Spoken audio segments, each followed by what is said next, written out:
সম্মানীয় মুসল্লিবৃন্দ, সর্বপ্রথম সমস্ত প্রশংসা, গুণগান, গণকীর্তন সেই বিশ্ব নিয়ন্তা মহান প্রভুর। তারপরে পরে আকে নান্দার তাজদারে মদিনা মুহাম্মদুর রাসূলুল্লাহ সাল্লাল্লাহু আলাইহি ওয়াসাল্লাম পার হাজার হাজার দরুদ ও শান্তির সুধা বর্ষিত হোক। আমিন, আল্লাহুম্মা আমিন। আমি আপনাদের সম্মুখে সূরা নিসার 36 নম্বর আয়াত পাঠ করেছি। সেই আয়াতটি সামনে রেখে সংক্ষিপ্ত আলোচনা রাখবো ইনশাআল্লাহ। এই আয়াতে আল্লাহ তাআলা মুসলমান মুমিন কেমন হবে তার একটা কমপ্লিট রূপরেখা টেনেছেন। একটা মুসলমান তার জন্ম থেকে মৃত্যু পর্যন্ত তার চলাফেরা, খাওয়া দাওয়া, আত্মীয়তা, প্রতিবেশীর সঙ্গে ব্যবহার, এসব কিছু আল্লাহ তাআলা একটা আয়াতে পয়েন্ট করে দিয়েছেন। তাই প্রথমেই বলছেন উবুদুল্লাহ, যারা মুমিন, যারা মুসলমান, তাদের উপাসনা, তাদের গুণগান, তাদের গুণকীর্তন, ইবাদত, বন্দেগী, এই সব কিছুই হবে এক আল্লাহর জন্য। আল্লাহ ছাড়া কারো উপাসনা গুণগান তারা করবে না। তাহলে মুসলমানের 1 নম্বর গুণ হলো তারা আল্লাহ তাআলার ইবাদত বন্দেগী করবে। সেই সঙ্গে সঙ্গে ওয়ালা তুশরিকু বিহি শাইআন, আল্লাহ তাআলার সঙ্গে কাউকে তারা অংশীদার বানাবে না। আল্লাহ তাআলার আসনে কাউকে তারা বসাবে না। এ হলো মুসলমানদের চলাফেরার, ইবাদত বন্দেগী, উপাস্য মানার একটা রূপরেখা। তারপরে বলা হচ্ছে ওয়াবিল ওয়ালিদাইনি ইহসানা, মুসলমান তার বাপ মায়ের সঙ্গে সব ব্যবহার করবে, বাপ মায়ের সম্মান করবে, বাপ মায়ের প্রয়োজনে সেবা করবে, বাপ মাকে অসম্মান করবে না, বাপ মায়ের সঙ্গে কটু কথা বলবে না। অন্য জায়গায় আল্লাহ তাআলা বলেছেন সূরা বনী ইসরাঈলে, এমন ভাষা ব্যবহার করবে না যে ভাষায় বাপ মার মুখ থেকে শব্দ বাইরে হতে পারে। এইরকম ভাষা কোনো মুসলমান তার মাতা পিতার সম্পর্কে ব্যবহার করতে পারবে না। ওয়াবিল ওয়ালিদাইনি ইহসানা, আরেকটা তর্জমা করে দিই, তারপরে পয়েন্টে পয়েন্টে ছোট ছোট ব্যাখ্যা করব। ওয়াবিল ওয়ালিদাইনি ইহসানা ওয়াজিল কুরবা ওয়াল ইয়াতামা ওয়াল মাসাকিন, তারপরে আত্মীয়তা, আত্মীয় স্বজনের সঙ্গে মুসলমানের সম্পর্ক থাকবে। আত্মীয় আছে, কোনো সম্পর্ক নেই সারা জীবন ধরে, বিভিন্ন রকমের আত্মীয় আছে, ভাই আছে, খালা আছে, ফুফু আছে, মামা আছে, বিভিন্ন রকমের আত্মীয় আছে। তো আত্মীয়র সঙ্গে মুসলমানদের ন্যূনতম সম্পর্ক অবশ্যই থাকবে। সে মুমিন, মুসলমান, ভালো আবেগ, ভালো দাতা, যাকাত দেয়, রোজা রাখে, সব কিছু করে, কোনো আত্মীয়র সঙ্গে তার কোনো সম্পর্ক নাই, এ মুসলমানের গুণাবলীর মধ্যে এটা নাই। তার আত্মীয়তার সঙ্গে তার সম্পর্ক থাকতে হবে। ওয়াল ইয়াতামা, সমাজে যদি এতিম থাকে, মাতৃহারা পিতৃহারা সন্তান যদি সমাজে থাকে, মুসলমানরা তার নজর রাখবে। ইমানদার লোকেরা সেই পিতৃহারা মাতৃহারা সন্তান, তাদেরকে এতিম বলে, সেই এতিম সন্তানের নজর মুসলমানরা রাখবে। সে সমাজে অবহেলিত হবে না। মুসলিম সমাজে কোনো এতিম, তার কেউ নেই, গরিব অসহায়, এই বলে মুসলিম সমাজে সে অবহেলিত হবে না। মুসলমান তাদের ইমানের দাবি, ওই সন্তান তাদের কাছে সমাদৃত হবে, তাদের লালন পালন, তারা ঠিকভাবে বড় হওয়ার জন্য অন্যান্য মুসলমানরা তাদের প্রতি নজর রাখবে। এ হলো ইয়াতীম। ওয়াল মাসাকিন, মিসকিন, যারা জীবিকা নির্বাহের জন্য, নিজেদের চলাচলের জন্য, সাংসারিক জীবনে অন্যের মুখাপেক্ষী, নিজেই চলতে সক্ষম নয়, নিজেদের রুজি রোজগারের জন্য, চলাচলের জন্য, সন্তানাদি নিয়ে জীবনযাপন করার জন্য অন্যের সাহায্য তারা প্রাপ্তি আবেদন করে, চাইতে হয়, তাহলে চলতে পারে না। এইরকম মিসকিন তাদেরকেও মুসলমানরা সাধ্য মতো সাহায্য করবে, কটূক্তি করবে না, গালি দেবে না, ছোট মনে করবে না। অন্য জায়গায় আল্লাহ বলেছেন, ওয়াম্মাস সাইলা ফালা তানহার, যারা তোমাদের কাছে সাইল, যারা তোমাদের কাছে চায়, যারা তোমাদের কাছে আবেদন করে, যারা তোমাদের কাছে অসহায় হিসাবে তোমাদের সম্মুখীন হয়, তোমরা তাদেরকে ফালা তানহার, খবরদার দেখো না, ডাইটো না, মানে তিরস্কার করো না, তাদেরকে ধমকায়ও না। তোমার যদি সাধ্য হয় তাদেরকে দাও, যদি সাধ্য না হয় দেবা না। ভালো কথায় উত্তর দাও, ঠিক আছে বাবা অন্য জায়গায় যাও, আমার পক্ষে সম্ভব নয়, এইভাবে বলে তাদেরকে কাটাও। তাদেরকে দুঃখ দিয়ে কথা বলো না। এই মুসলমানদের গুণাবলী আল্লাহ তাআলা আয়াতে ঠিক পর বলেছেন। এইবার যেটা বলছেন, ওয়াজারিল কুরবা, ওয়াজারিল কুরবা, ওয়াজারিল জুনুবে, ওয়াসাহিবিল জামবে। আমরা সাধারণ জীবন যাপন করি, নিজের পরিবার, নিজের ফ্যামিলি, নিজের ছেলে মেয়ে, এদেরকে নিয়ে আমাদের সংসার। কিন্তু আল্লাহ তাআলা কি বলছেন, ওয়াজারিল কুরবা, তোমাদের আত্মীয় স্বজন, প্রতিবেশী, এদের সঙ্গেও তোমাদের সম্পর্ক ভালো থাকতে হবে। ওয়াজারিল জুনুবে, প্রতিবেশী, জারিল কুরবা, মুসলিম প্রতিবেশী, সহধর্মের প্রতিবেশী, সহজাতি প্রতিবেশী। প্রতিবেশী মানে যারা আমার বাড়ির পাশে বাস করে, তারা আমার প্রতিবেশী। তাহলে এই সমস্ত প্রতিবেশীদের সঙ্গে সুসম্পর্ক থাকবে মুসলমানের। প্রতিবেশীর সঙ্গে খারাপ আচরণ মুসলমানের থাকবে না।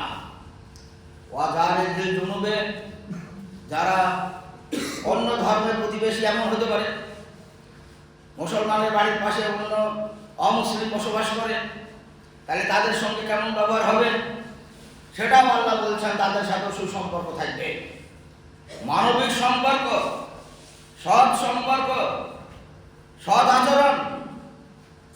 অমুসলিম যদি প্রতিবেশী হয় তাদের সঙ্গেও তার ভালো সম্পর্ক, সৎ সম্পর্ক মুসলমানের থাকবে। ওয়াসাহিবিল জামবে, যারা অস্থায়ী প্রতিবেশী, অস্থায়ী সঙ্গী, সেই সমস্ত লোকগুলোর সঙ্গেও সুসম্পর্ক মুসলমানের থাকবে। প্রতিবেশী এখানে 3 রকম ভাবে বলা হয়েছে। একটা হলো স্বজাতি প্রতিবেশী, মুসলমানের জন্য মুসলিম প্রতিবেশী। 2 নাম্বার হলো মুসলমানের জন্য অমুসলিম প্রতিবেশী। 3 নাম্বার হলো অস্থায়ী প্রতিবেশী। অস্থায়ী প্রতিবেশী মানে দেখা গেল কর্মক্ষেত্রে আমার কর্মের সঙ্গে পাশাপাশি অন্যান্যরা কর্ম করে, তারা সেখানে আমার অস্থায়ী প্রতিবেশী। কেউ কলকাতা ট্রেনে যাচ্ছে, আমার সিটের পাশে আরেকজন কেউ বসেছে, সে আমার অস্থায়ী প্রতিবেশী। কোথাও গিয়ে বাস স্ট্যান্ডে, রেল স্টেশনে অপেক্ষা করছে, আমার পাশে আরো 2-4 জন এসে বসেছে, তারা হলো আমাদের অস্থায়ী প্রতিবেশী। দেখি আল্লাহ তাআলা বলেছেন সাহিবিল জামবে, তোমাদের চলার পথে যে সমস্ত লোকগুলো তোমাদের কাছাকাছি হয়, সেই কাছাকাছি লোকগুলোর সঙ্গেও তোমাদের ভালো ব্যবহার, ভালো আচরণ, ভালো বাক্য, এ সমস্ত তোমরা ব্যবহার করবা। খারাপ কথা, কটূক্তি, তাকে কষ্ট দিয়ে, আঘাত দিয়ে, এই ধরনের কথা তোমরা কখনো বলবে না। এ হলো মুসলমানদের আচরণ। তারপরে ওয়াবনিস সাবিল, যারা বাইরে থেকে ভ্রমণে এসেছে, সাধারণত ওয়াবনিস সাবিল বলা হয় ভ্রমণে গিয়ে কোনো কারণে টাকা পয়সা হারিয়ে গেছে, এখন তার চলার তার উপায় নেই, বাড়ি ফিরতে পারছে না, তাদেরকে যাকাতের টাকা দিতে বলা হয়েছে। তারাও ওয়াবনিস সাবিল মানে যাত্রী, তারা পথযাত্রী। এই পথযাত্রীর যদি সম্মুখীন হয় কোনো মুসলমান, সেও তার সাহায্যের জন্য আগাবে, তাকে সহযোগিতা করবে, তার দুঃখ কষ্ট হৃদয় দিয়ে শুনবে, পারলে সাহায্য করবে, না পারলে ভালো কথা দিয়ে ভালো উপদেশ দিয়ে তাকে সাহায্য করবে। ওয়ামা মালাকাত আইমানুকুম, আর তোমাদের অধীনে যারা রয়েছে, অধীনস্থ যারা আছে, তাদের সঙ্গে মুসলিম হিসাবে তোমাদের ভালো আচরণ থাকবে। অধীনস্থ বলতে আগে তো দাসের প্রথা ছিল, এখন তা নাই। এখন হচ্ছে যাদের অধীনে যারা কর্ম করে খায়, কোনো মালিকের অধীনে 10 জন 20 জন তাদের রুজি রোজগারের ব্যবস্থা তার অধীনে আছে, তারা তার অধীনে খায়, কর্ম করে। সেই কর্মীগুলাকে নিজের অধীনে যারা খেটে খায় সেই সমস্ত লোকগুলোর সঙ্গেও মালিক যদি মুসলমান হয় তার সুসম্পর্ক থাকবে। আমার অধীনে করে খাচ্ছে, তার জন্য ওরা ছোট নিম্নবর্ণ, আমি উঁচু, আমি ধনী, আমি ওদের খাটাই, এইরকম নয়। আল্লাহ তার জন্য বলছেন, ইন্নাল্লাহা লা ইউহিব্বু মান কানা মুখতালান ফাখুরা, আল্লাহ তাআলা ওই লোকগুলাকে পছন্দ করেন না যারা মুখতালান ফাখুরা, অহংকার করে, গর্ব করে। এই অহংকার এবং গর্ব করা লোকগুলাকে আল্লাহ তাআলা ভালোবাসেন না, পছন্দ করেন না। আর আল্লাহ যাদের পছন্দ করেন না, আল্লাহ যাদের ভালোবাসেন না, আল্লাহর নেক নজর যাদের উপরে নাই, সে সমস্ত লোকগুলোর আখিরাতের ফয়সালা আপনারা নিজেরাই বুঝতে পারছেন। সেজন্য অধীনস্থ কর্মচারীগুলোর সঙ্গেও মুসলিম মালিকের সুসম্পর্ক থাকবে। সেখানে নিজের অহংকার গর্ব প্রকাশ করার কোনো ইয়ে নেই। আমি তোমাদের খাটাই, আমি তোমাদেরকে কাজ দিয়েছি বলে তোমরা খেতে পাচ্ছ, এই ধরনের ছোট করার মতন কথা কোনো মুসলিমকে বলবে না। অহংকার বলা হয় নিজেকে বড় মনে করবে, অপরকে ছোট মনে করবে, এটা হলো অহংকার। আমি ওর থেকে বড়, আর ও গরিব, ওর থেকে আমি ধনী, ও অশিক্ষিত, ওর থেকে আমি বেশি শিক্ষিত, ওর বুদ্ধি কম, আমার বুদ্ধি বেশি।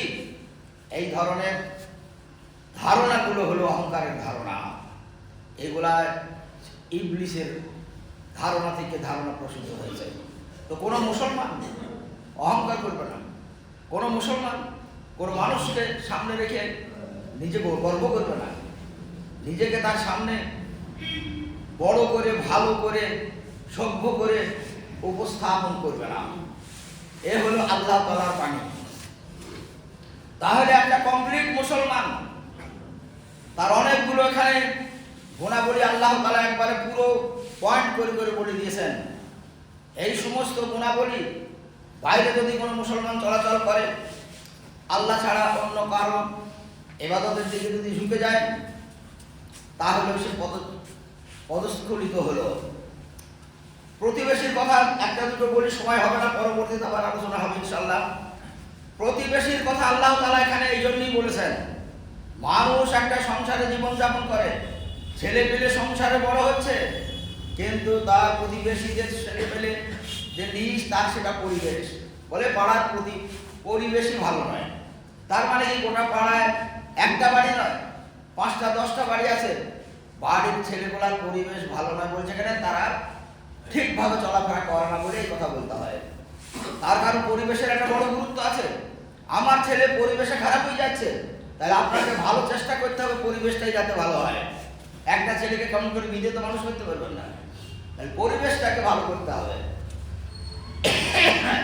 প্রতিবেশী যদি ভালো হয়, আপনার সংসার জীবনে আপনার শান্তি। যদি আপনার প্রতিবেশী যদি ভালো না হয়, তাহলে অশান্তি। সব নমুনা আল্লাহ রাসূলের জীবনে আছে। আল্লাহ রাসূল যখন মক্কায় জীবনযাপন করতেন, আল্লাহ রাসূলের বাড়ি থেকে বাইর হওয়ার পথে তার একজন রিলেটিভের মধ্যেই এবং প্রতিবেশী, সে তার মহিলা প্রতিদিন রাতে আল্লাহ রাসূলের রাস্তায় কাঁটা বিছিয়ে দিত। উদ্দেশ্যটা কি? আল্লাহ রাসূল ভোরবেলায় মসজিদে যান, এখন বাইরে হয়ে অন্ধকারে দেখতে পাবে না, বাইরে কাঁটা যখন ঢুকবে, সেই ঢুকে যে কষ্ট পাবে,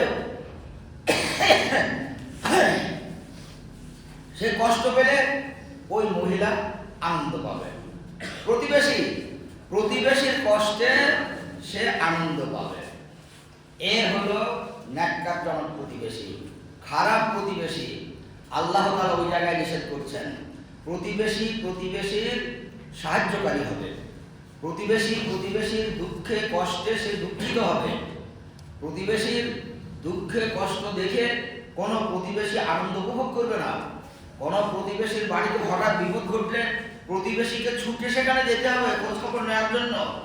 এই জন্য প্রতিবেশী। তাহলে আল্লাহ রাসূলের প্রতিবেশী কেমন ছিল? আল্লাহ রাসূল কষ্ট পেলে সে আনন্দ হবে, সেই জন্য কাঁটা বিছাইত।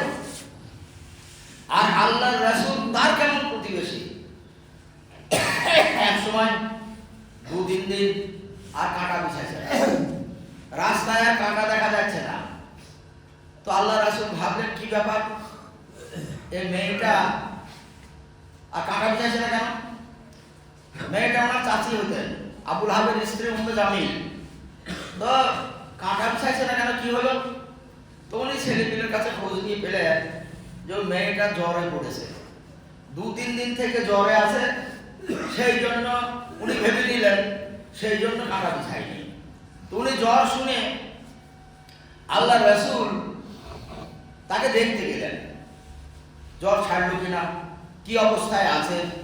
তো আল্লাহ রাসূল সেই মেয়েটাকে দেখতে গেলেন তার বাড়িতে, গিয়ে জিজ্ঞাসা করলেন, মা তোমার জ্বর ছেড়েছে, এখন কোন অবস্থায় আছো?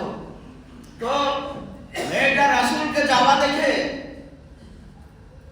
রাসূল যখন এই প্রশ্নগুলো করছেন কোনো কথার উত্তর দিচ্ছে না, চোখ দিয়ে শুধু পানি পড়ছে, চোখ দিয়ে অঝরে পানি ঝরছে যে আমি যে লোকটাকে রাস্তায় কাঁটা বিছাই, আজ 2 দিন বিছাইনি, সেই জন্য সেই লোকটা আমাকে দেখতে এসেছে, আমার খোঁজ খবর নিতে এসেছে। এই তার হৃদয়ে তুলপাড় হচ্ছে।